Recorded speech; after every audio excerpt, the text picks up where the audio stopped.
So one time, we are seated in our newsrooms, and then a company by the name Safaricom Investment Cooperative Society makes a big announcement. And I would like to read in part a particular statement because I do remember. And they said that they are delighted to introduce to us their new CEO, blah, blah, blah. I don't want to read the entire statement because on the Captain's Arena, we don't have that much time. But then one thing stood out, that for the entire lifeline of that company, they were getting their first female chief executive officer. So we said, wow, what a turnaround for that company. So that chief executive officer must be somebody of note. And so that particular company has been a company of concern to a majority of Kenyans since that particular appointment.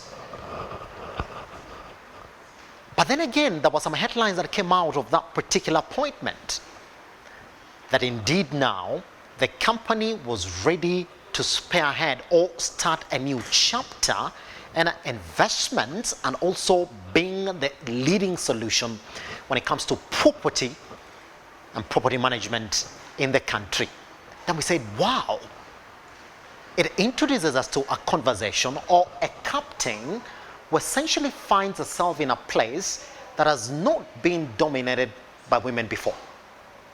On the Captain's Arena, on this particular episode, I'm going to introduce to you a name that you already have known, and I'm referring to my notes because there's a particular point in this particular interview that I don't want to get wrong, especially her career journey. Her name, Sarah Wahogo, the Chief Executive Officer for Safaricom Investment Cooperative Society. How are you doing? Good, Simba. I've spoken to you a couple times, but there's something that I've never really known. Because the other times you've spoken, it's just about the business, what you want to achieve at the Investment Cooperative Society. But today, I want us to open a chapter that majority of people have been asking questions about. Your personal story, before we get to talk about what you want to achieve at Safaricom Investment Cooperative Society. Okay, let's begin like this. You grew up in a village called Haraka in Nyandarua. And so when we're thinking about the question to ask you as pertains that particular story, we said, is there something that has remained the same in that particular village? That given that power and opportunity today, of course you do have the power and opportunity today, you like to go back and say, I want to change this. What would that be? Thanks, Simba. And this story is very close to my heart. And it's a story that makes me very emotional. And when you talk about what has not changed, the area, specifically Nyandarua, farmers, and specifically to my village, these are farmers, small-scale farmers. Unfortunately, till today, farmers don't have water. And if you know, or if you come from that area, you know we have one of the biggest dams, Sasomwa Dam. And unfortunately, this dam serves people in Nairobi with water. Farmers there don't have water. You find women getting water from the boreholes, you know, those 70-feet boreholes that are done manually. So that is one thing that I would really, really want to change. So were you going to the river while you're growing up? Because that same problem, like to think, has been in that particular village throughout. Yeah, I've gone to the river, and unfortunately, the area also doesn't have permanent rivers. Yeah, so we have dams, the seasonal dams. We also have the boreholes, the manual boreholes that people usually dig, 70 feet down, 50. So I remember as a small girl, and up to when I left home to come to Nairobi, I remember fetching water From those particular dams? Yes, The yes, yes. seasonal ones, you say? Exactly. Yeah.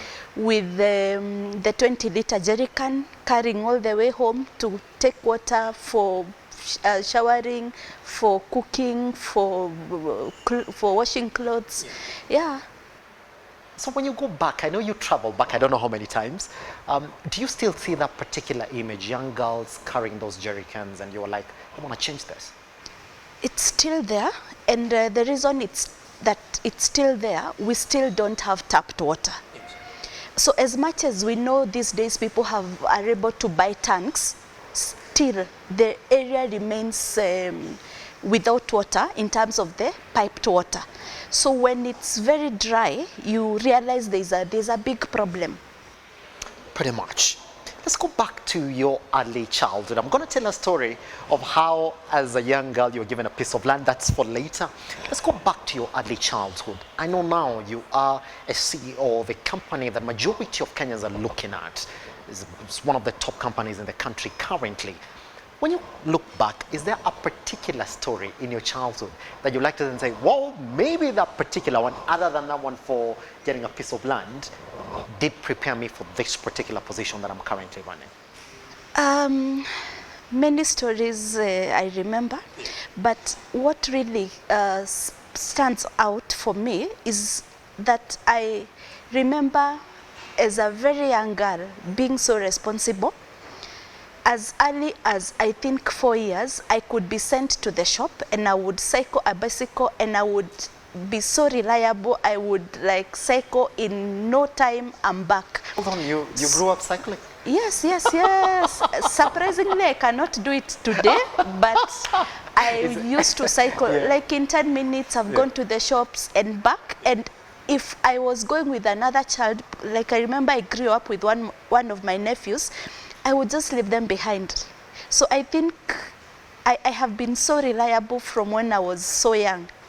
So I could be sent, if anyone I feel they are dragging me behind, I would go, come back, and they meet me coming back. Is it because of the way that you were brought up, you would say? Yeah, I think the way I was brought up, then what really was very clear in my mind is that I didn't want to live the life my parents lived. I really wanted a better life for myself, and I remember as a young girl, I would pay a lot of attention when you go to public hospitals, for example, and you see the kind of suffering. You find people who are so sick, who look so poor, and I definitely knew that I didn't want that kind of a life. I wanted a better life for myself and for my family. Well, you grew up, you were brought up by farmers. Your parents were farmers. Would you say that that's one of the most humble upbringings that a girl from Nyandarua would essentially grow up in? Yes, it was very humbling, and most important, it was a lot of hard work. Because Simba, I remember me leaving school and going to the shamba. I have tilled all my life, until I left home. And I remember I would even, when I was in high school, I would close school, and the next day or even the same day in the afternoon, if I got home early, I go to the shamba. So I think as much as it taught me to be disciplined, I feel that it also really made me want a better life for myself. So it was very humbling, and even living with parents who didn't have much, Yes.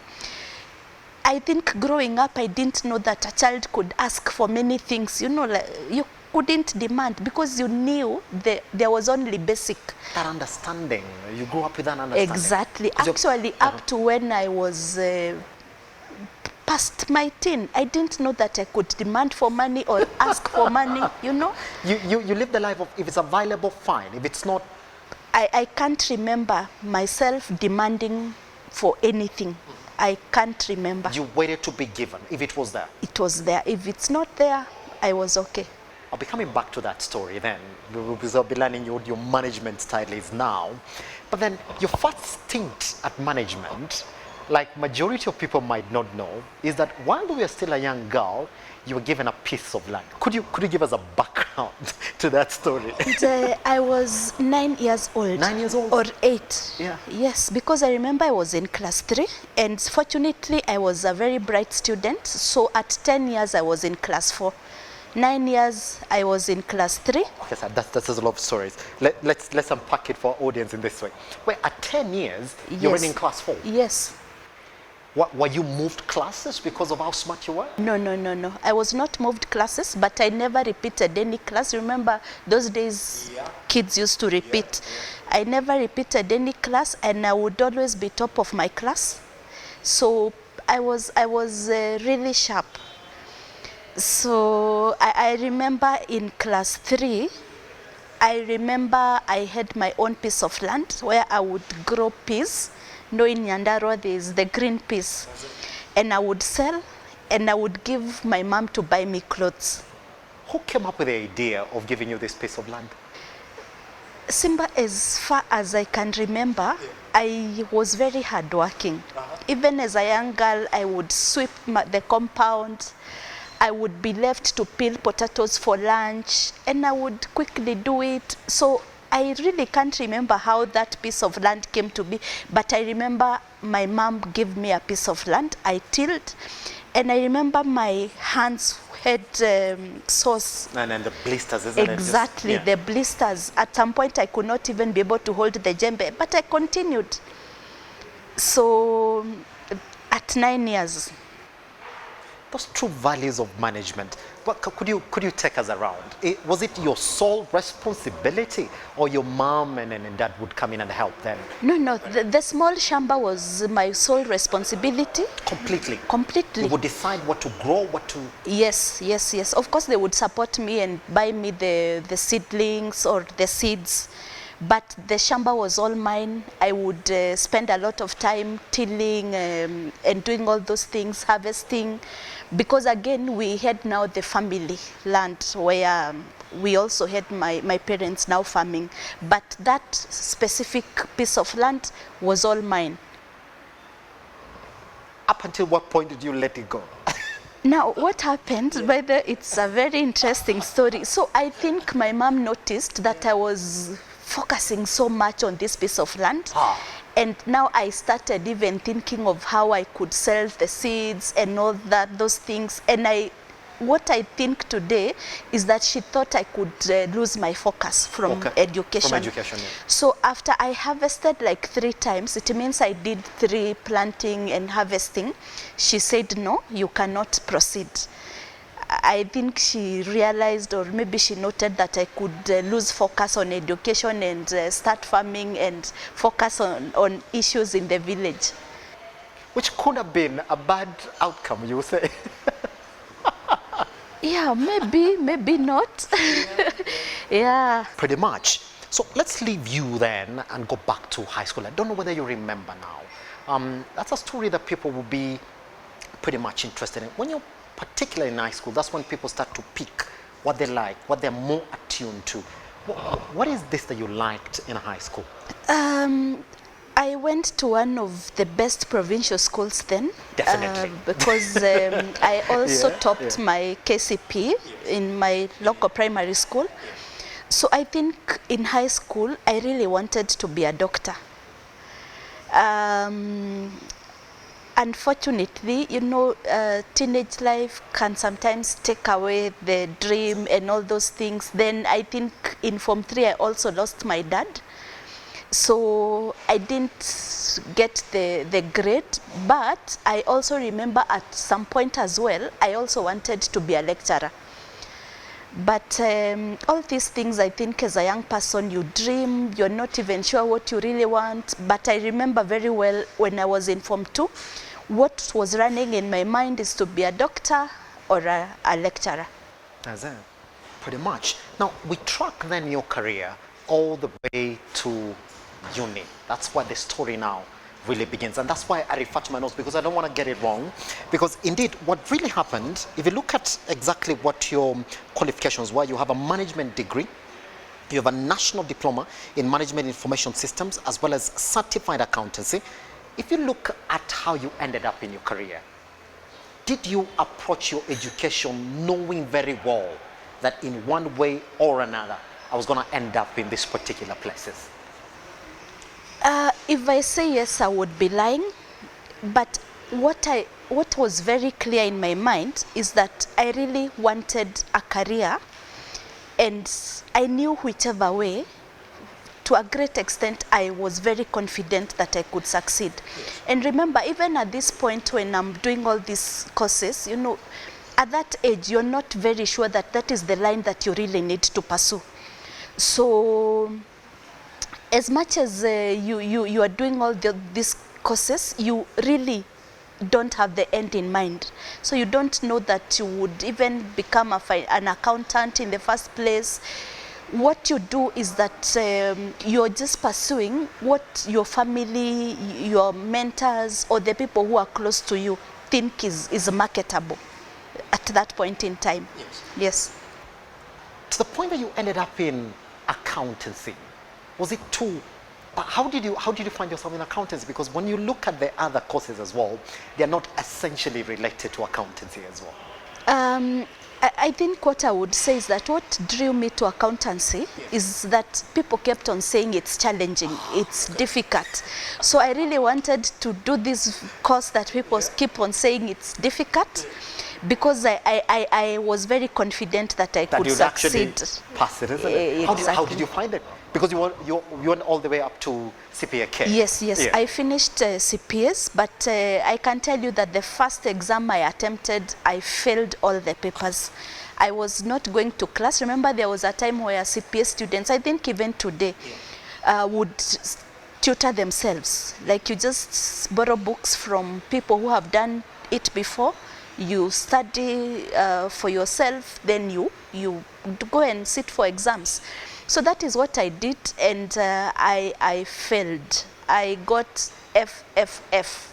It was 3 papers for CPS Section 1. Which was very unusual for you, because in your entire education life, you've never... Exactly. never so been such a performer. Even I think when I was preparing for these exams, I didn't take it seriously, or I didn't take it with the seriousness it deserved. I think I thought it's just an exam. I would go, sit, pass. No, I'm used to passing. Pretty much. I'll be coming back to that story, because there's somebody who wants for us to ask you that particular question. I'll be coming to it. Now, lastly then, before we move into how your career has moved all the time up to where you are right now, people describe you as soft, humble, calculated. Is that a personality that we would like, maybe if we come to your workplace today, we will see you applying in terms of your management skill? I apply it a lot, and for a leader, many times you meet very difficult situations. And if you're that person who reacts and is emotional and confronts, it can't work. So I've learned to be very calm, to listen, to take action where necessary. But I've also learned that in life you expect anything, you know. Many situations where people feel or expect that I would get emotional, panic, all these things, I rarely do. So I calm down, I think, then I take action. Because even if you decide to panic and react, many times it doesn't help. And again, as a leader, you know, there are so many people who are looking up to you. So if there's a situation in the company or even in the family, and you're the first person to panic, and you make everyone, you know, panic as well. So you need to be bold in a very calm way, so that the people who look up to you can also be confident. Pretty much. What pressure comes with being the CEO of a company that people entrust their money with? Because that's essentially what it is that you're doing. Give me your money, I would help you invest your money. What kind of pressure is that? And would you say that life prepared for you to handle this kind of pressure? There's a lot of pressure. Number one, we have a huge number of members of staff who rely on this organization to fend for their families, and if this organization is not there today, some of these children, their kids, would not even go to school. That is number one for me. That's how you look at it. For you, it is the people that you work with, the people who work for you now. Number one. That's number one for you. That is my number one priority. Yes. Anything that we do should be able to protect the organization, because there are tens of hundreds of employees who rely on this organization.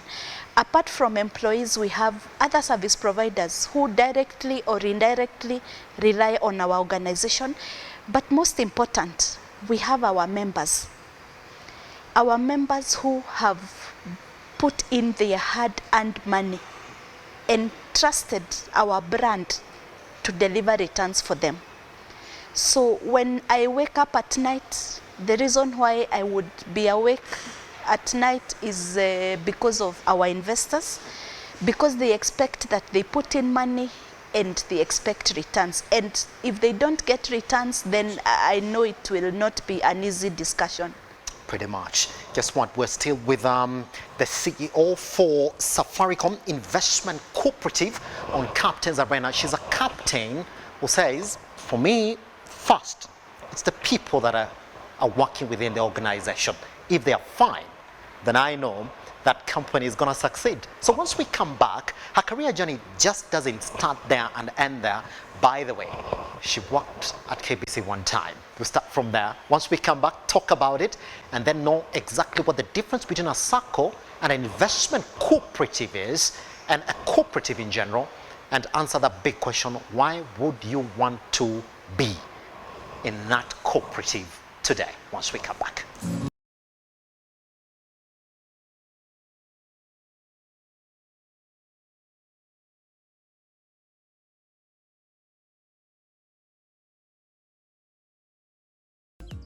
Welcome back to Captain's Arena. We're here with the Safaricom Investment Cooperative CEO, talking about that particular space. Guess what? She's already told us a personal story, and in case you missed it, you can actually get to catch it live and Look Up TV across all your social media platforms.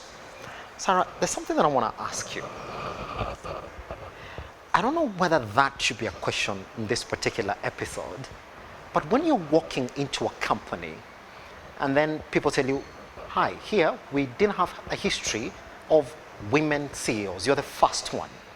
Does that linger at the back of your mind? It does, and I think for me is to really thank God for the opportunity, because women can do it, and women are nurturers. Women take care and they support growth. So for me, really the issue for me was not a female CEO. It was actually the task ahead, because again I was expected to turn around the performance of the organization. Yes. If you look at the 11 years experience that you had prior to this particular appointment, and I'll point it out, and that's why I said that today I'm going to carry this particular script so that I don't get it wrong. If you look at where you were leading in finance, accounting, sales and administration functions, would you say that there's a specific role within those 11 years that essentially prepared you for that particular appointment? Yes, and actually every single year of experience assists or supports the role I play today. And it's a lot of so many things put together.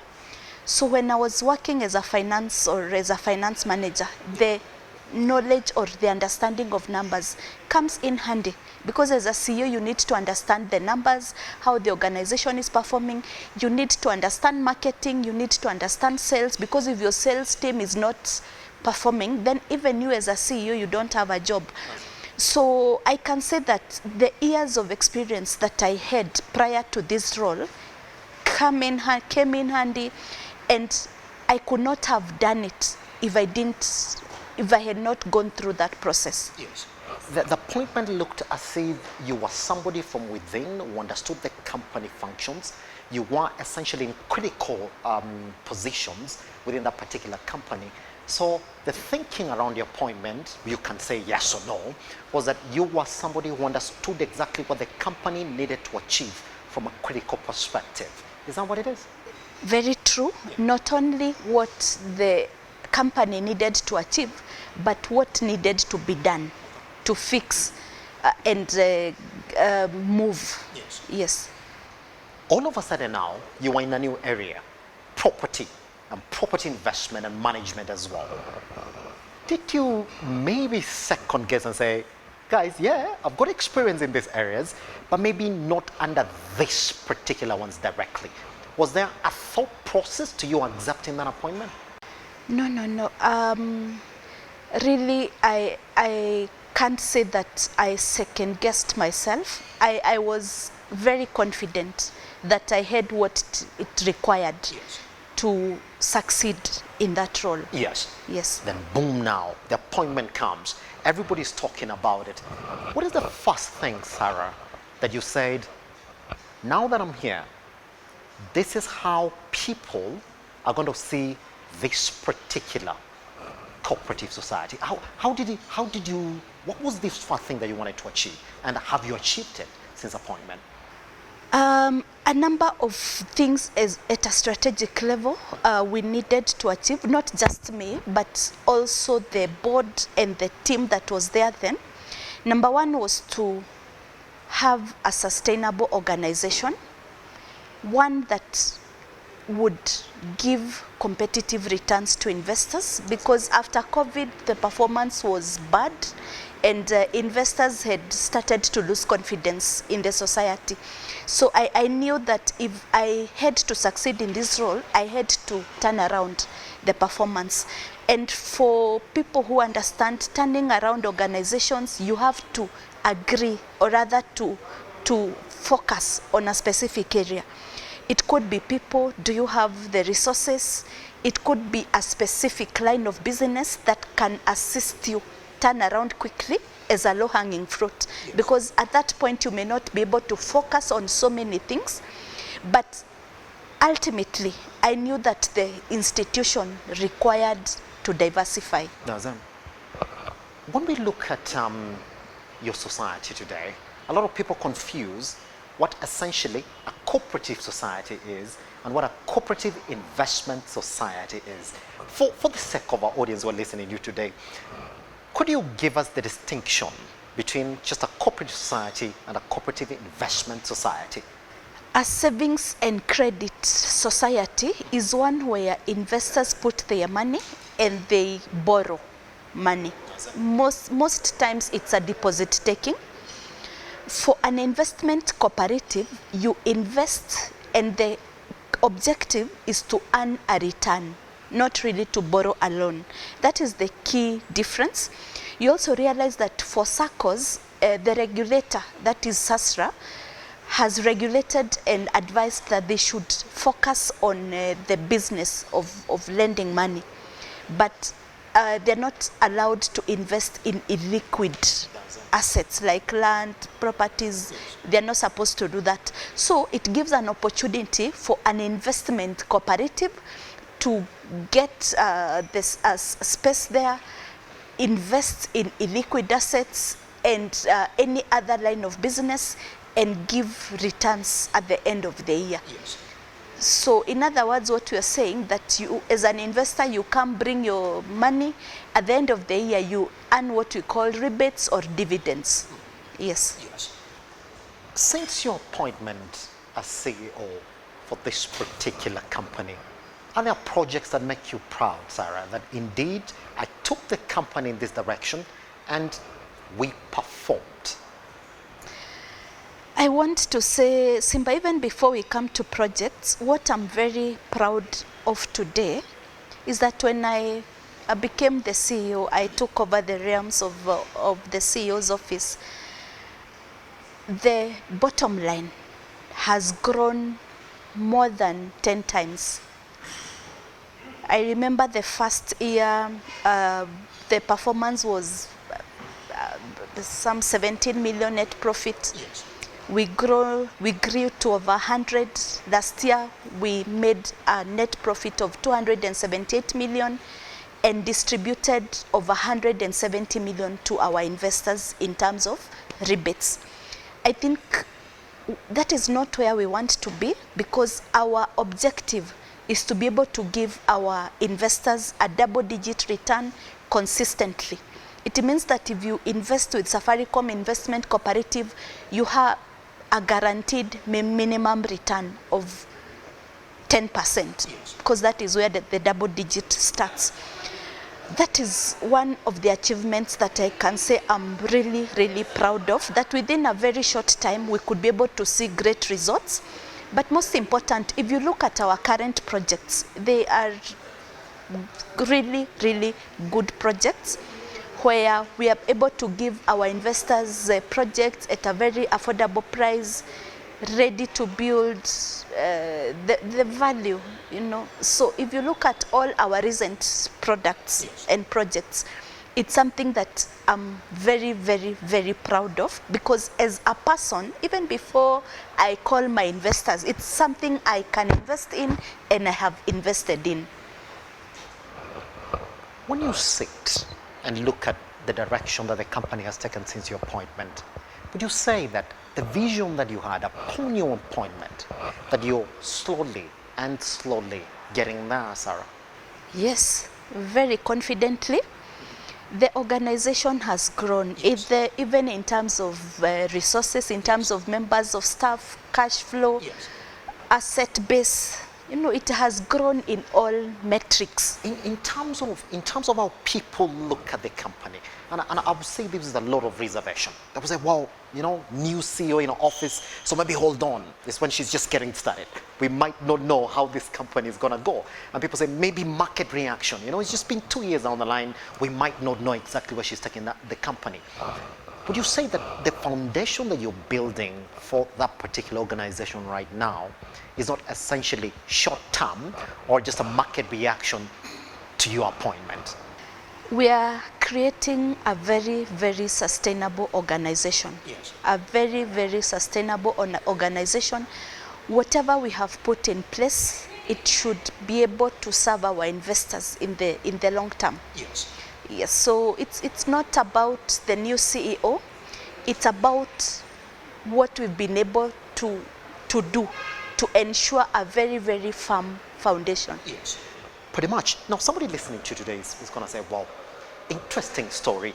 I've known Sarah today, but why would I want to join, number one, as a company, join that particular investment, or as an individual, join your company today, so that I can entrust you with my money to tell me where to put it, to say, well, I'm not going to worry about project, they're going to do it for me." Number one is that we are working towards guaranteeing minimum returns for our investors. So we want to get to a level where if you put your 100,000, you know at the end of the year, this is the returns I expect. Guaranteed. That is what we are working towards, and we are putting all effort, and we have a very engaged staff, members of staff. Yes. So that is one, but most important, any property, because I know we deal with a lot of properties, any property that we bring on board, it's well thought out. The value to our investors is good. So we don't just onboard either properties or businesses, because we are also getting into new lines of businesses just for the sake of it. It's well thought out, and at this point in time I can tell you that our members of staff are so sensitive to many issues, including reputation.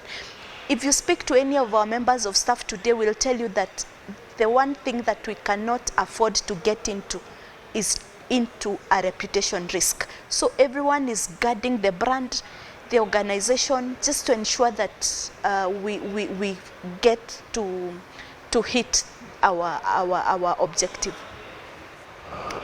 As a mother, who grew up again with a very humble beginning.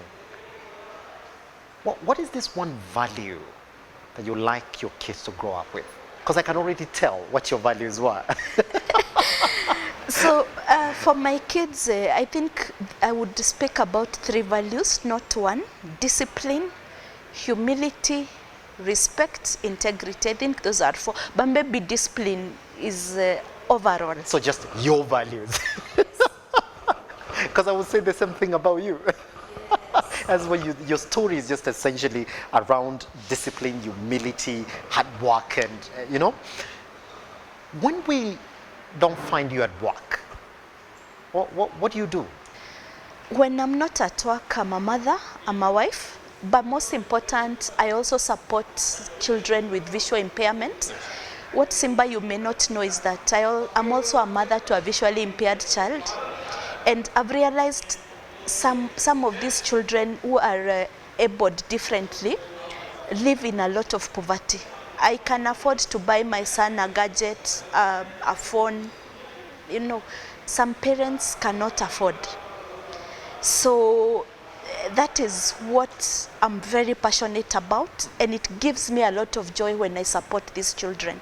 And it's an area that I really want to pursue, because you also realize that these children who cannot see, cannot play with other kids. Other children are going to the fields to play football. These children have to sit back and either wait for someone to come and keep them busy. So there are so many opportunities that do not exist in this country.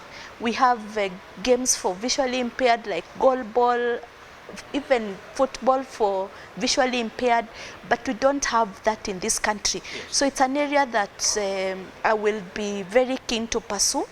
Support even girls with visually impaired in any way that I can, just to support them to live a better life.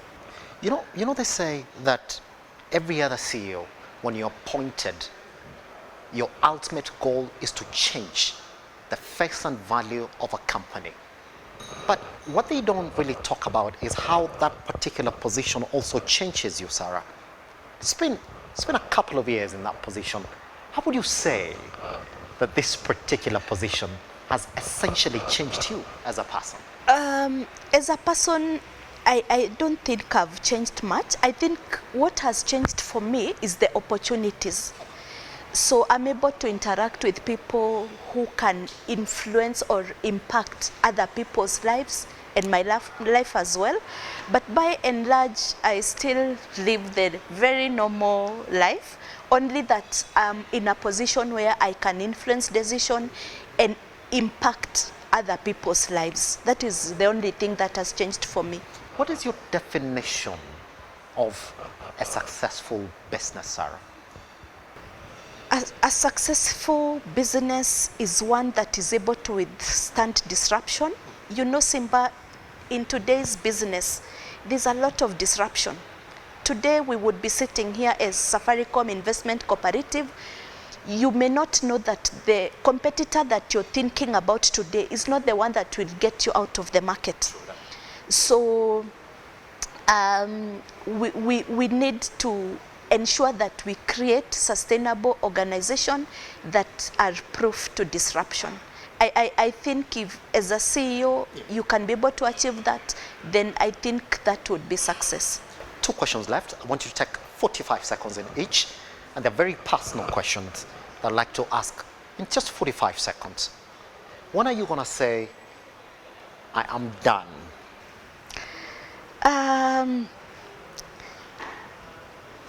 I would say that, number one, if I would be able to give my investors a double-digit return, I would be very satisfied. And people also keep saying that a good player has to know when to leave. When to leave it? When is that going to be? on a personal note. I think if I deliver on the budget targets that we have, if I deliver on the double digit, if I am able to create a sustainable organization then I think I would be comfortable to call it a day. That you shall have achieved. And those are the personal targets that every day you wake up in the morning and say, if I achieve that, then any other question around the way that I've carried this particular company, tick, tick, tick. Exactly. So finally then, I don't know whether it's okay for me to ask this question because you've essentially answered it. In 5 years, if your tenure is going to extend to that level, in 5 years, what is this thing that Safaricom Investment Cooperative is just going to be? In 5 years, I would want to take Safaricom Investment Cooperative to the level that nobody has ever dreamt about, in terms of resources, in terms of revenues, in terms of presence, in terms of impact. That is the vision that I have. One thing that you live your life by, Sarah, what is it? Is there a quote that makes you wake up every morning and go to work? What makes me wake up and go to work?